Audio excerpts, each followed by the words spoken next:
Okay. Hi, everyone. Welcome to Once Club in Conversation. Today we are with Fergus James, the owner of Fergus James Diamonds. My name's Dominique. I am the community manager for Once Club, and we're going to be having a great conversation today with Fergus regarding how he started his business. I suppose a little bit about trials and tribulations of a startup, if you will, and typically how he works with his clients in a very sort of digital fashion with fine jewelry in a bespoke luxury landscape. So hi Fergus, welcome. Hey. Thank you for joining us. It's been really exciting. You've definitely been someone we've been dying to talk to and delve into a little bit in the hot seat. So thank you for taking the time. So I suppose, if you do you want to introduce yourself a little bit about Fergus James and how you got into the bespoke fine jewelry market? Yeah, so look, thank you very much for the introduction. Very kind. My name's Fergus James, and I'm the founder and the owner of the Fergus James brand.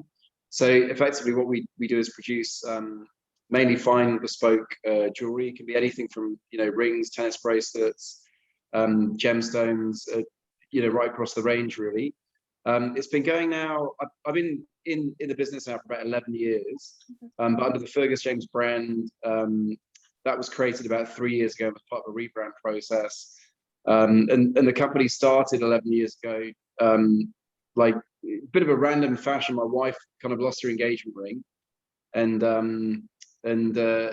my whole kind of process about trying to replace it and looking for something that was not only amazing quality but amazing value and exactly what I wanted, and getting frustrated that I couldn't really find that led to me just starting something up almost as a hobby to begin with, a complete hobby, and that continued as a hobby for a number of years. But that was kind of initially how it started, and then I just became obsessed with the whole jewelry, gemstone, diamond thing, and then it just as these things do, referrals, clients, new clients snowballed, and then I left my day job and started probably about 4 years ago full time. So yeah, it's been a long kind of road, but an exciting one. It's cool, and it's just at that right time, I think, when luxury in itself was becoming just that little bit more accessible. I suppose digital world was opening up just that little bit more, so you had access to kind of make those connections, have more access to brands. So what did you do before you were full time with Fergus James? I was the CEO of a property asset management company, and ironically enough, we managed a number of buildings in Dubai that contained a lot of the big diamond traders and jewelry manufacturers. So I got to know all the CEOs of those businesses by through ironically just arguing with them about service charges for buildings. So that was kind of like my introduction to the jewelry business, and through that I'd actually inadvertently built a really good network and gained a huge amount of knowledge on the diamond, the jewelry making process. And then I kind of had that network in place when my wife lost her engagement ring, and I just went through a few kind of trusted suppliers and friends to create that, and that was how it all kind of kicked off. And then obviously since then you learn a lot more and your network grows and everything else that comes along with that. But yeah, it was really good fun. Awesome. And so did you find when you sort of started down that process with trying to replace your wife's engagement ring, that what were your sort of main frustrations? Like, what was it that really kind of led you down to this idea that I need to create something for myself? There are a number of things. One was I wouldn't say it was a frustration to begin with. It was more like a personal financial constraint. Like I wanted something that was really nice, Cartier quality, like DEF color, VVS clarity, like beautiful.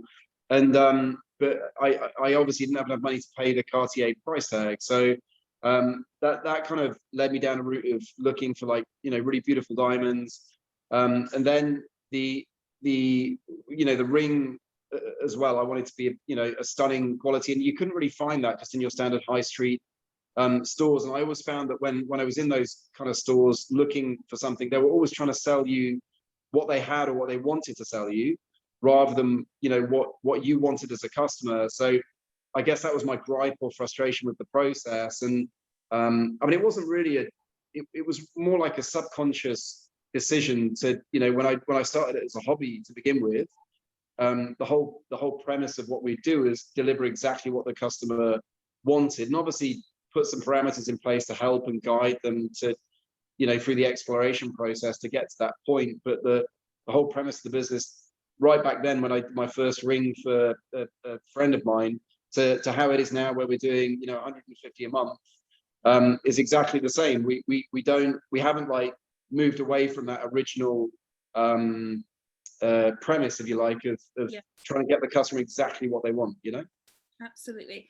And so, because you said you started as a hobby, did you kind of realize it was going as it sort of, you do one design and then you do another, you're like, oh, this is kind of a business, or you still think, and then you're starting to realize what that means in terms of literally starting a new business? Or was it still very much like, one order by one order, and it was like a word of mouth thing? No, I think that pretty quickly I enjoyed it, right? So I enjoyed like discovering what the customer wanted. I enjoyed going out and finding exactly what they wanted. I enjoyed, getting the ring manufactured and made, customer satisfaction. And then I enjoyed the reaction of the customer at the end when you kind of created this beautiful thing that they absolutely loved.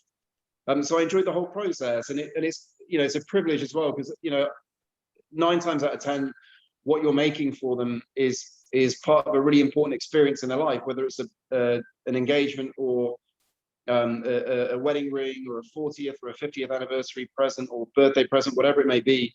It's a real kind of you're having a real big contribution to a really important section of someone's life. So all of those things I really enjoyed, and so it wasn't like I kind of like didn't think about growing it at the beginning. The moment I did my first few, I kind of thought, well, this is a lot of fun. I like it, but at the same time, I had like realities of life with kids, mortgage, all that kind of stuff.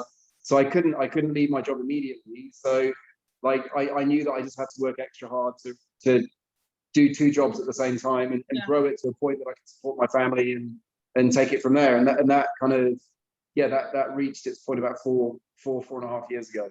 Amazing. And how did you start to sort of start slowly fleshing that out? Was it just you by yourself, or did you start looking at maybe like external resources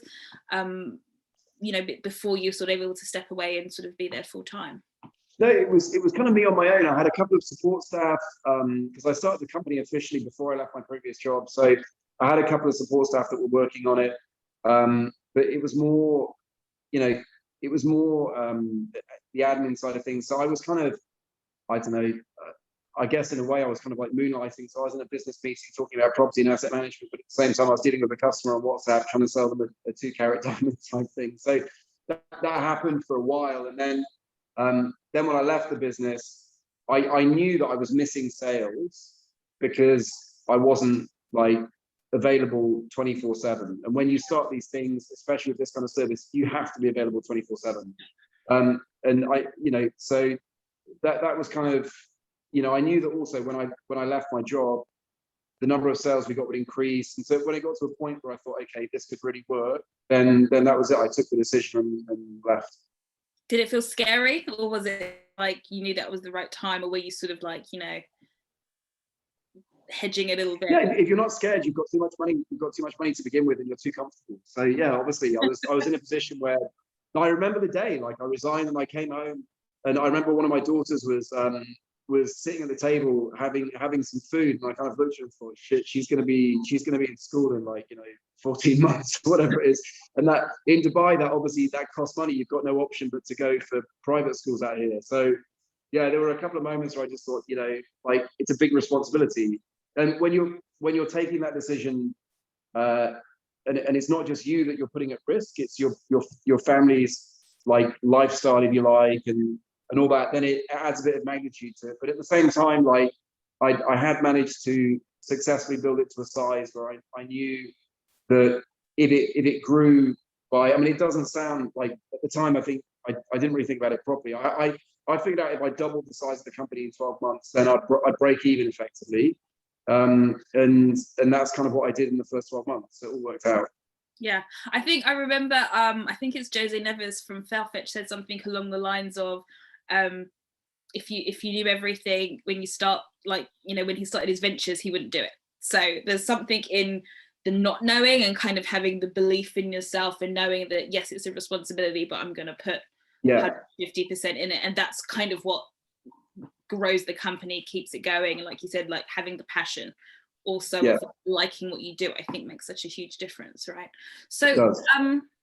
typically, so your business is based in Dubai. You do appointment only, but but everyone can contact you via WhatsApp, which I love. I think that Yeah. is the way in which people are quite happy to shop now. Everything's sort of on the phone. But what is a typical Fergus James customer journey? I mean, I think there isn't. We've got typical types of journeys. I mean, if you know, if we deal with someone like that, let's say, if we, you know, probably about 40% of our sales are um, to people outside of the UK, like, sorry, outside of Dubai, mainly in the UK, Ireland, Australia, US, right? So the typical customer journey, if they don't come to Dubai, which obviously they haven't been as much as they used to because of the current situation, would be they, you know, they contact us on WhatsApp. They may have seen something on our Instagram they like, or somewhere else online that they like, or on our website or wherever. So they've normally got a bit of inspiration, or like a blueprint of what they think they want for the design. Then it's just a process of working through the design with them to make sure that, you know, we've got it exactly right, that we pick the best value diamond for them, that we advise them, you know, because sometimes I'll come and say, oh, I want this and I want this diamond, and we have to say, okay, fine, with that design you need to increase the color a bit, or, you know, with that particular diamond shape you need to decrease the increase the clarity on it, because it, you know, it's an emerald, for example, so it's more susceptible to that kind of you know, to visually seeing the inclusions. So when we go through that process, it's pretty simple. Like, you know, we work through, some customers are super easy because they know exactly what they want. Some customers are super easy because they, like, it sounds kind of harsh, but then they don't really care. They just want something that is bright and sparkly and looks nice, Yeah. right? And then other customers are kind of yeah, obviously takes more time because they're either nervous or worried, or, you know, they've got two or three things that they like, so they don't really know which one they're going to pick. So I mean, you know, but in general terms, that's kind of it. And then we get to a point where we, you know, agree a diamond, a design, a price, and they pay a 20% deposit to confirm. Then we go off and procure the diamond, make the ring, send them the, you know, the videos and the pictures and all that kind of stuff. And when they're happy with it, we ship it. That's Amazing. pretty much it. So how long is the process? Because it sounds like quite a in-depth long process, because there seems to be a lot of, like you said, depending on the client, there's a fair amount of, for lack of a better word, education that needs to be had. Like you said, sometimes it's not a Yeah. case of wanting the setting and wanting the ring. There is a little bit of information that you need on a need to know basis, essentially, once you kind of go down that kind of path. So kind of typically, what's that kind of process like up until, you know, having that sort of confirmed and made to ready to be shipped? Well, from a timeline perspective, it really varies. Like, there's a lot of stuff that goes into that process, but we're so well drilled with it now that, you know, let's say a customer in the UK phoned me today and said, right, you know, this is the design I want. I need it within a week. The chances are we could probably do that for them. Oh, really? Yeah, depending on where the diamond is in the world and all that kind of stuff. You know, so kind of, you know, and conversely, if it's a bit more of a different, you know, design and there's a bit more of an extended process for whatever reason, it could take 2 weeks, 3 weeks, a month. Okay. But I think it's weird because it's like, because of where we are as a business sitting in Dubai, we do get a lot of like unreasonable timelines. Like, someone will come in and say, right, I'm here for 4 days, and it's kind of like, well, you either figure a way to make it work, or you lose the business. That's kind of it. So, you know, we've figured a way to turn around the computer animated design really quickly. We've got a really efficient process on that and can get things moving super fast without compromising on quality or any of that stuff. So it really does depend. Awesome. And do you find, because you guys have to rely, I guess, so much on tech, you know, for example, from WhatsApp in terms of communication, but to using digital designs to kind of really get that. Yeah. How does that feel with the customer? The customer's quite happy because, you know, sometimes in my experience as a personal shopper, they're like, you know, what does it look like on the hand? Is this going to look good on this skin tone? Does this make sense? Do you have a lot of those questions, or is it now that you guys have it so refined that it's more seamless and customers are quite happy with that process, rather than, you know, having the black velvet box, if you will? Yes, I mean, it's a good question, and it really does vary depending on the customer. Some people are really quite exact in terms of what they want, and they need 100 like boxes of uncertainty that they've got in their mind ticked before they press the button and make the decision. And others, yeah, I mean, yeah, like there's always a way. So there's always a way to make someone feel safe, that you know that you can actually deliver what they want. But you know, you kind of do get some people, like before they've confirmed the order, they'll kind of say, well, I want to see what my ring looks like, and it's like, it's a bespoke design, we've never made it before. Like, go figure. Like, you want us to complete your order and, you know, purchase a $20,000 diamond before you're going to feel safe to buy it. Like, it doesn't work like that. So, yeah. But to be honest with you, that's a minority. But most people are very reasonable, and they may ask a huge number of questions, but you know, that's just part of the job. Like, obviously, the more you do it, and the more myself and my team get involved with the stuff, the more ways we figure out of how to kind of make them feel safe before they go through with it. Anticipation. Sorry? It's like the anticipation, like you said, once you start to deal with a certain amount of customers, you start to go, okay, you start to know the points where you need to interject almost and sort of manage their expectations, or to kind of, like you said, make them feel secure in what they're doing at different points. But you get to learn what those points are as you go along. And you end up being able to read it. You can really read it just by, you know, sometimes just by the tone of their voice or a question that they ask, you know, and it may not be like the issue that they've got, but you know that they've asked the question in a certain way. You spot the other issue that is the real problem, you know, or the real challenge. So, yeah, it's a real discovery process. 100%, because sometimes then what they're saying is not what they actually mean or what they're not getting at. So you have to get the subtext is very important, and also, especially because not everyone wants to say talk on the phone or what have you. So then you have to start using, you know, looking at different messages almost, and kind of looking at kind of cadence and going, oh, does that mean this or does that mean that? And starting to manage it, I suppose, as you were saying, as you go forward.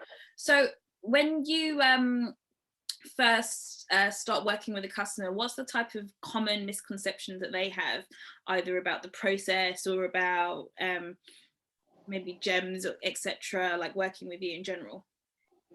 I don't know if there are any common kind of misconceptions. Like, people obviously have very different expectations in terms of timeline. Like, some people, if you say you're going to turn something around in 2 weeks, a lot of people from the UK think that's amazing, because like most of the jewelers there take a month to do, you know, pretty simple designs. And conversely, you might have someone in Dubai that if it's not turned around within 12 hours, they think it's ridiculous, you know. So it's kind of, you get everything, different perspectives, you know, different people. So yeah, I think that's kind of it. In terms of misconceptions, I wouldn't say we get any like consistent misconceptions. I think partly because it's so easy to access information now, that to a greater or lesser degree, people can, you know, if they're looking for something specific, they can find the information pretty quickly, you know? Do you find you know, on our platform you had a great video which was sort of just kind of going through what to look for when sourcing a diamond, or what have you, and I believe you were putting, there were certain things that you would put first more so than, say, carat weight, for example, and things like that. And I find that's quite common sometimes when dealing with because there's an idea that the bigger the carat, the more valuable it is, but that doesn't necessarily mean that's how it works. Yeah, correct. Do you find that happens a lot with like engagement rings and stuff like that?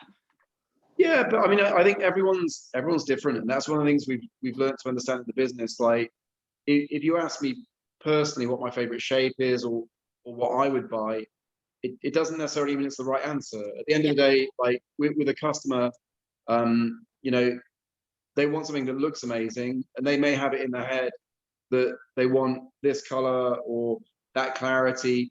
And even if it doesn't make any difference whether they get a VVS2 or internally flawless, if they want it internally flawless, like that's what they want, and that's what's going to make them happy. So again, what we learned very quickly was that the most important thing is to see yourself as like almost like a coach, right? So you'd give the customer like a bandwidth, if you like. So if they turn around to me and say, right, I want a K color diamond in a halo setting, then we'd say, right, in a halo setting, we wouldn't advise this. We'd advise you go G color or F color or better, because it looks yellow with diamonds around the outside, for example. But let them know, that's a situation, and we'd advise to change it. But at the end of the day, if they understand that and they say, no, I don't care, I just want the biggest possible diamond, then fine, that's up to them. Do you know what I mean? Like, but we act as I'd say we act as a coach. Like we coach them through the process, and if they want to listen, that's great. And if they don't, well, that's their prerogative as well. So we're not super flexible, and like the whole aim of the game is you've got to realize it's not your money, it's their money. Yeah. And your job is to get them exactly what they want. That's it. So that's the way we view every single kind of ring project that we undertake. Amazing. And I think that's exactly the approach. Are they going to be happy at the end? It doesn't matter what that's it. Say, are they going to be happy? Are they going to want to tell your friends about it? Super important. Are they going to want to come back? I think is always the end goal. Do you ever find that clients come to you that they've already sourced stones, or do you always source the gems for them? Yeah, I mean, sometimes they do come with a stone that they've bought somewhere else, or they've inherited, or whatever, or they want to remake a ring or recreate a ring. But it's in a minority. It's probably like 3-4% of all customers. So. Yeah. And what's your is it mostly rings that you find are your most popular sort of bespoke piece, or is it necklaces? How do you? Yeah, mostly rings. I'll probably say about 60-70% of all the stuff we do is rings. Then you get standard like tennis bracelet or bracelet designs, pendants, earrings, studs, all sorts of things. It's fascinating. I want to, in terms of kind of how you move through the business, and something that you said before when we had a chat before, you said essentially what I see us doing is personal shopping. It's just that it's a very specific avenue. So how do you find that, in your opinion, how do you find it as a personal shopper? From your point of view, what does that mean? Getting customers expecting you to respond to a message at 2 a.m. That's what it is like. So no, I mean, no respect for time. Nothing, especially when you're operating across all these different time zones. It's just part and parcel of the job, right? I don't think there's any one thing that I'd associate with it. It's a job that is really fast moving.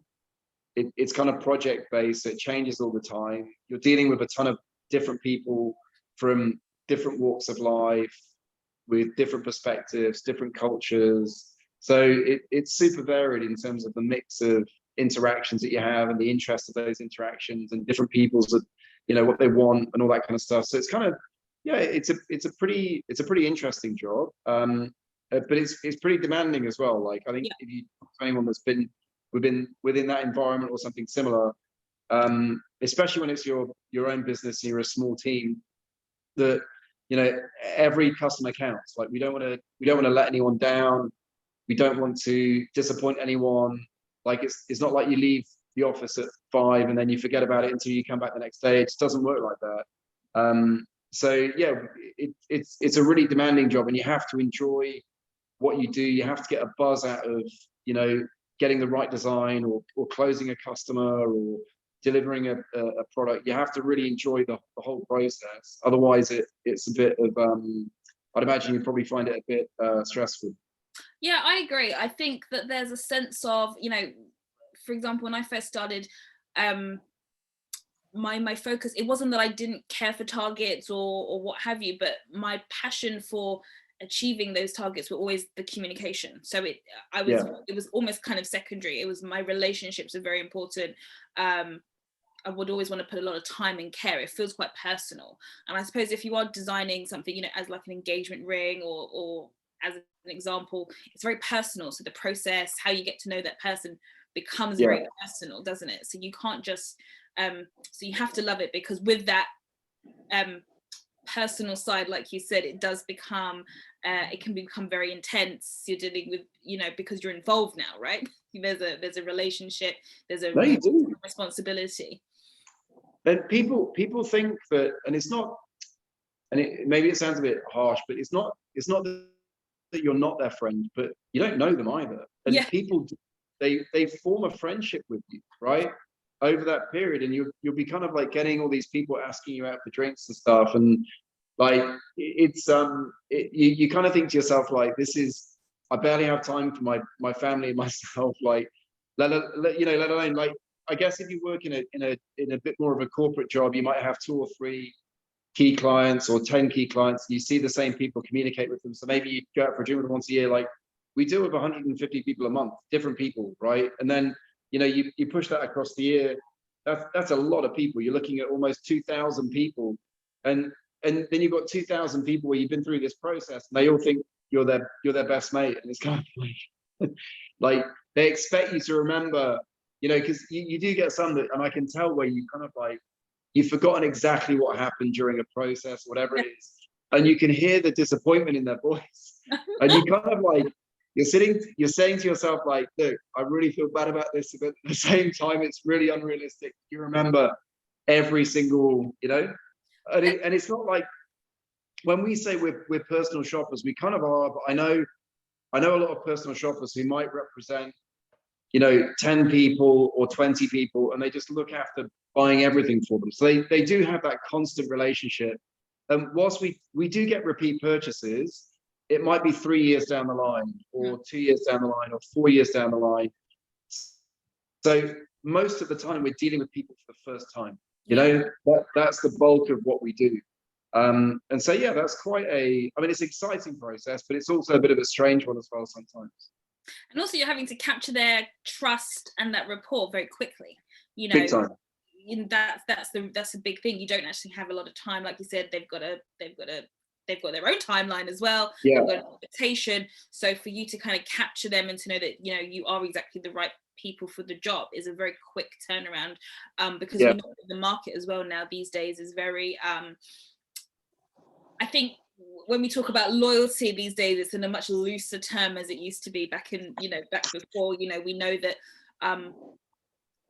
clients tend to be talking to lots of other, you know, types at the same time to see who's actually really going to do the best for me. So you have to be super authentic, but super quick. And that's always really quick. Yeah, for sure. We know that if, like, you know, we'll get customers that will message, you know, they'll message you on WhatsApp with a question, and if you don't respond within 2 minutes, they get offended. Do you know what I mean? And you could say, well, like, you know, I was in my car, I went to the toilet. Like, there's a million things that could have happened, but that's the expectation now, and that's something that we really focus on within the service that we deliver. In that, not only does the price have to be right and the quality of the service, but the speed of response is absolutely critical. And the way we view that is like, if you imagine, like, you know, you've got someone who's messaging like 4 different people, 4 personal shoppers looking for a specific product. The faster you can get that customer, like, let's say they want to go from A, which is the first interaction, to B, which is the end point, the sell, if you like. At the end of the day, they don't want to deal with 4 people. They're just doing it because they want to see who's the best or gives the best price or whatever it is. The faster you can get them as close as you can to B, the quicker the others will drop off. Yeah, it's true. So we view it as almost like a race to say, you know, you want to get them to this point, and then when they start going through the same questions with the other people, they're like, I've done this already. Like, I'm, you know, almost like I'm bored. Like, you know, so, and because it's like, if you get them to invest as much of their time as you can in the conversation, they're effectively investing themselves into you and working with you. Yeah. You know, so we see it as that initial point, like, it really is a race. You know. Yeah. No, for sure. I completely agree with you. I think working in that environment, I've noticed absolutely the same thing, and it's this case of like you said, because you start getting very good at anticipating what they need to know, it's also Yeah, giving them as much information beforehand. So like you said, that they are going to be much more willing to invest with you, invest that's their it. time. And so they're already, you know, it's that kind of equivalent of, you know, stepping into the shop floor. You've already decided that there's probably something that you want to get, because otherwise you wouldn't have stepped into the shop floor. It's that kind of example. But you're basing that usually on what you already know about that shop floor, right? That's why you're in there. So obviously COVID has been crazy for everyone. Did you find that you had to adapt hugely, or did you find that your business was, you know, because of your business model already, you were kind of already set up for that, you know, we kind of were, yeah, we kind of were in a way, but we adapted a lot of our marketing to focus more on you know, developing brand awareness within the Dubai community, which we kind of been ignoring a bit beforehand. We've been focusing, you know, very much in the online space, not necessarily so much in the, I guess, the community online space. There are big groups of people in you know, everywhere in the world, but in Dubai in particular, there'll be big groups of you know, like you know, British dads in Dubai, or Dubai mums, or whatever it is. But there's big pools of people that are kind of, you can kind of raise awareness, not direct advertising necessarily, but just by participating in these groups or offering prizes. We changed our tack on marketing,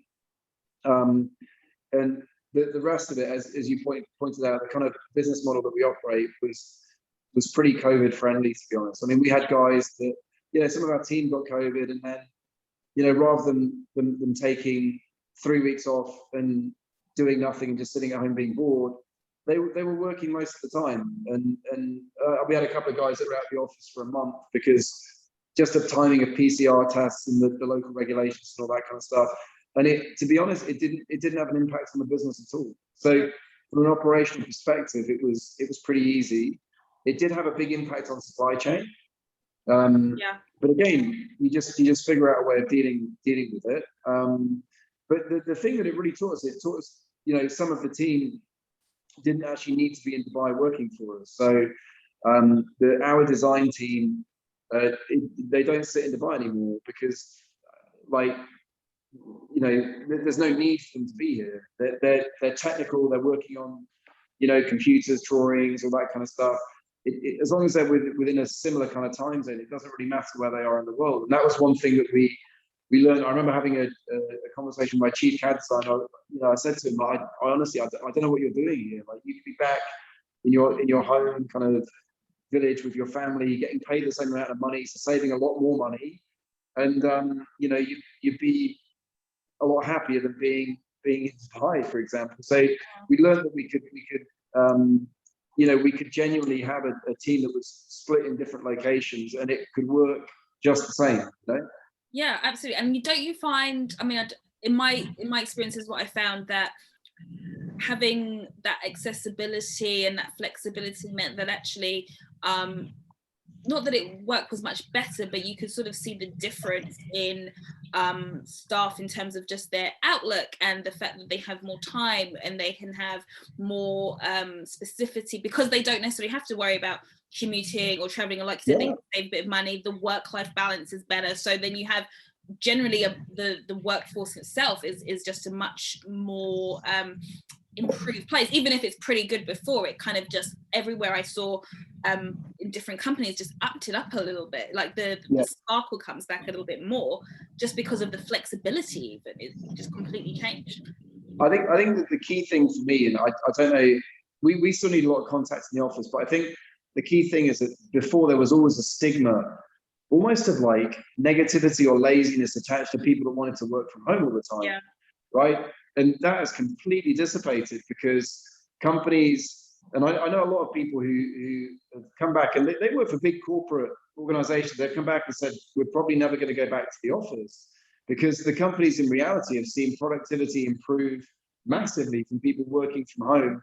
And not just because they're scared they'll lose their jobs. Like, obviously there was a bit of a worry factor to begin with. Yeah. But now, you know, this is just a way of life, right? So I think it's really changed people's attitudes towards it a lot, you know, which is positive, you know. Yeah, and I think there's a lot more businesses as well, and industries that didn't think that they could be that type of at-home business, and realize that they absolutely can. It can absolutely work. It's just you know, even from a personal shopping situation, you know, there was absolutely there was a lack of travel, which is such a huge part of personal shopping, but actually lots of clients were actually quite happy to take it to WhatsApp and to do voice notes and to do virtual calls and to kind of change that. And again, you're still sort of getting a snippet of their lifestyle, but it's a lot, you know, but there's a little less pressure now because we don't have to worry about flights and if they're coming. I mean, you know, it kind of just changed the landscape for that, which was and it saves you time. You know, it really saves you time, and that I think everyone, like, I don't think you'll find anyone that really doesn't have time as being a challenge in their life for whatever reason. And so kind of it benefits everyone, right? Yeah, no, I completely agree.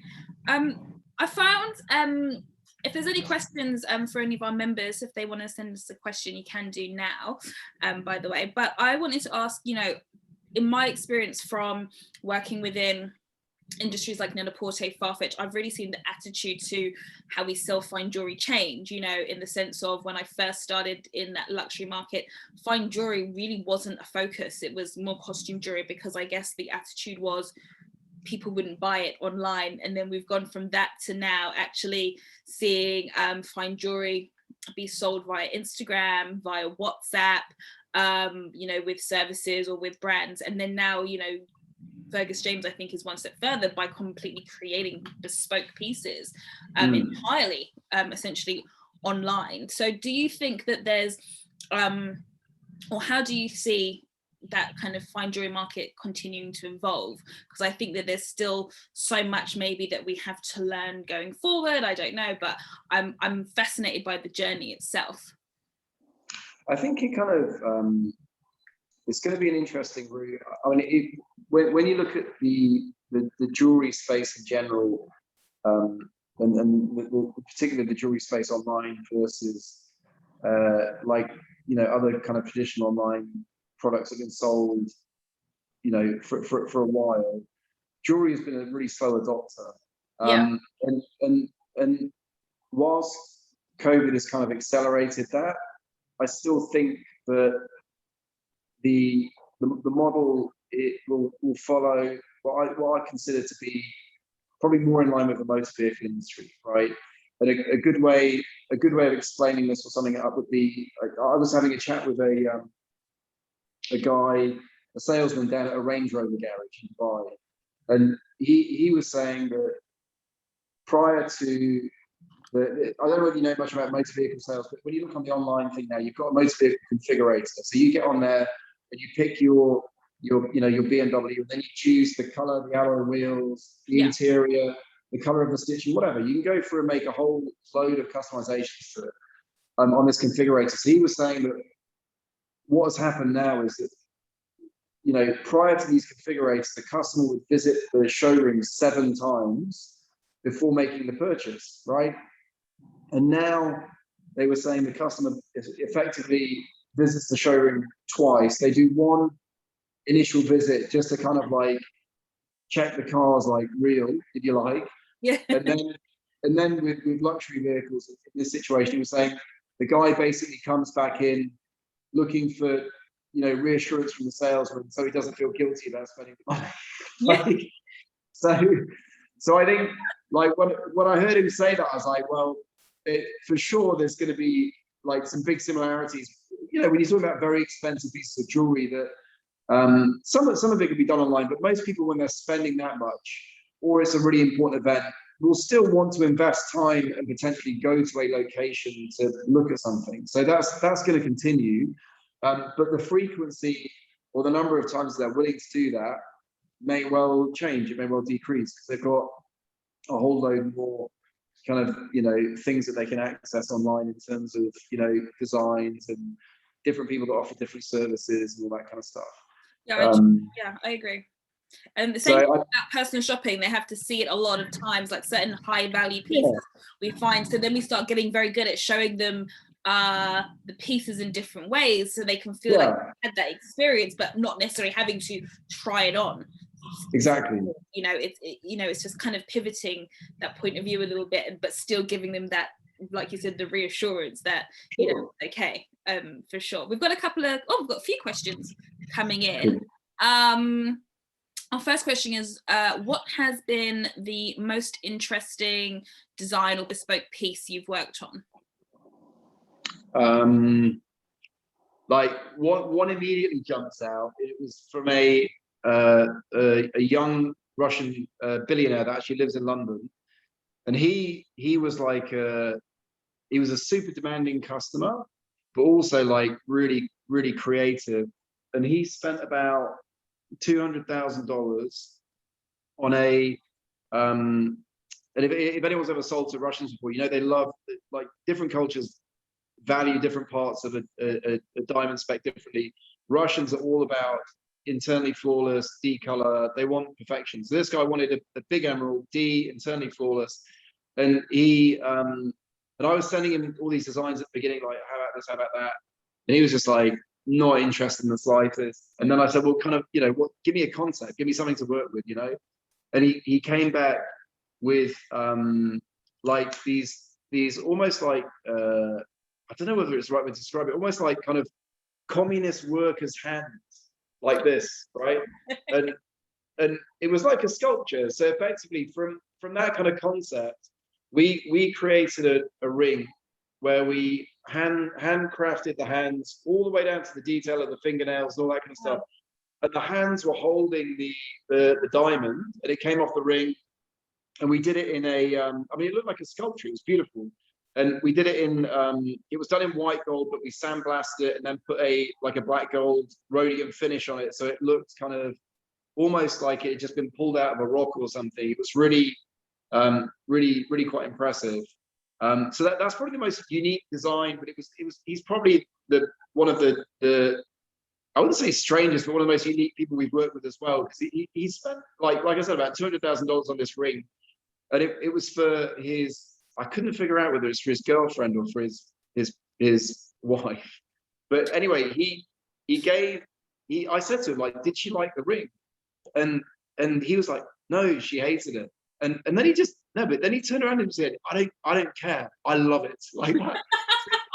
But then you start looking into the psychology of this guy. Whoever he was buying it for, he just didn't give a monkey's. He did this for himself. Do you know what I mean? Like, on so many levels, that was the most unique ring that we've created. Like the actual look of the ring, it was kind of like one of these pieces, like, you know, when you see a catwalk model walking down in an outfit that looks incredible, but like you're never going to see her on Clapham High Street or whatever. Like, it's not going to happen. Yeah. So it was like one of those pieces. But I just loved everything about it. The whole process was amazing. The originality of it was fantastic.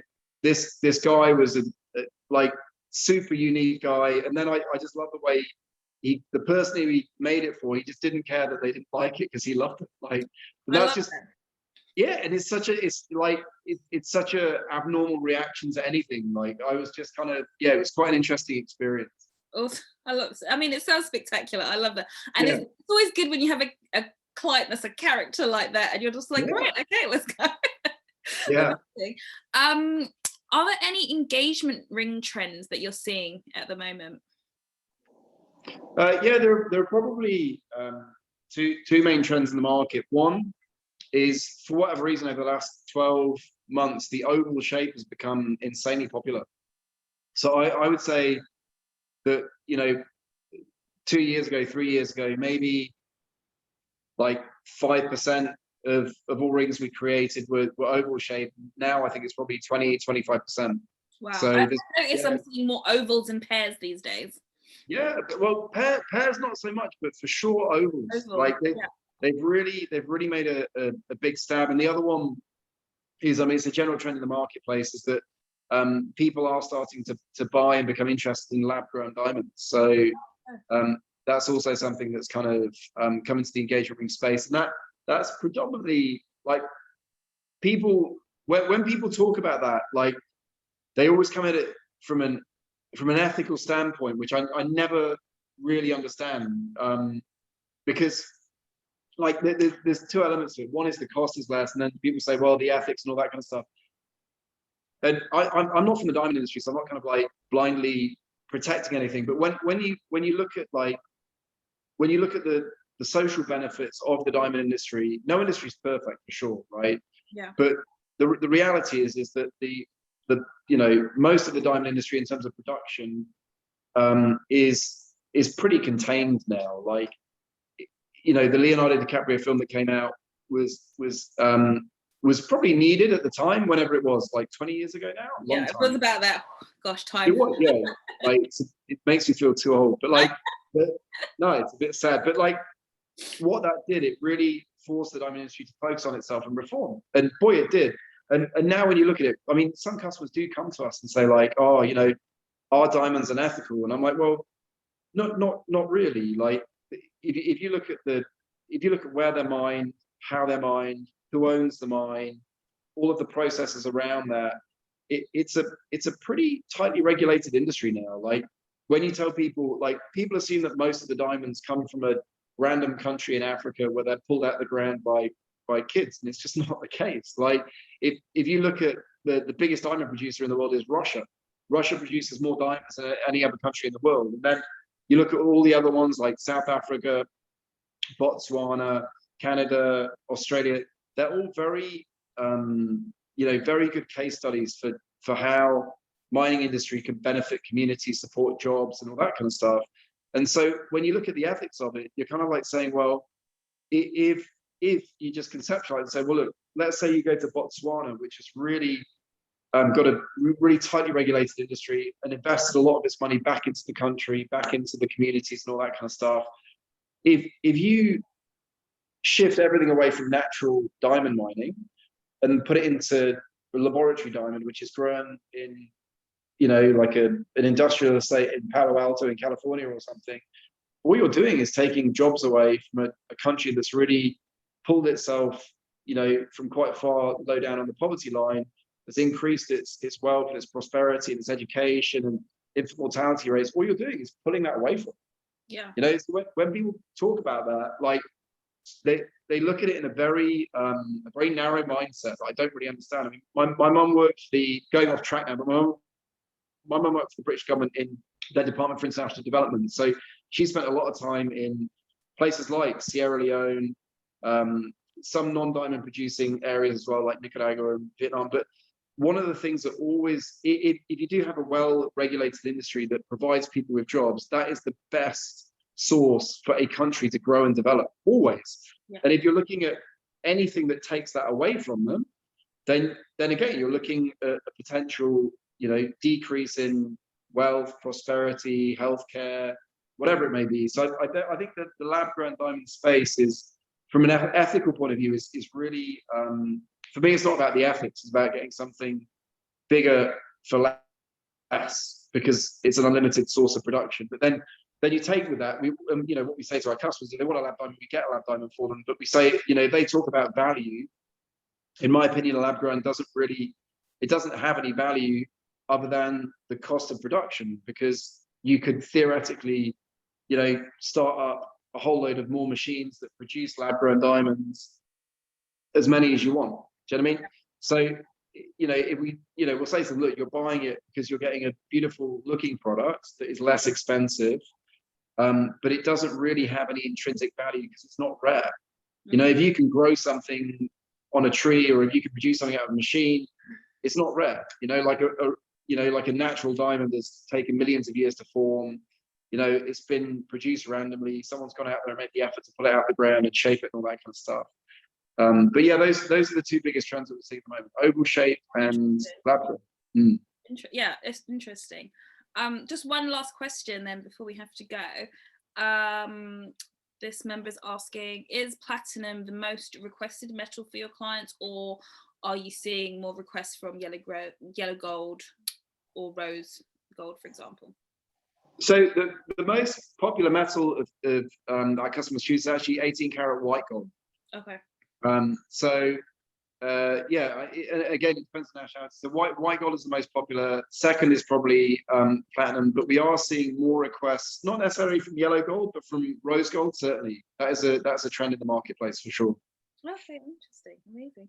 Well, thank you so much, Fergus. We've run out of time, but it's been amazing speaking with you and getting to know you more and your brand more. And I hope it wasn't too painful for you. No, it was good. I enjoyed it. Thank you.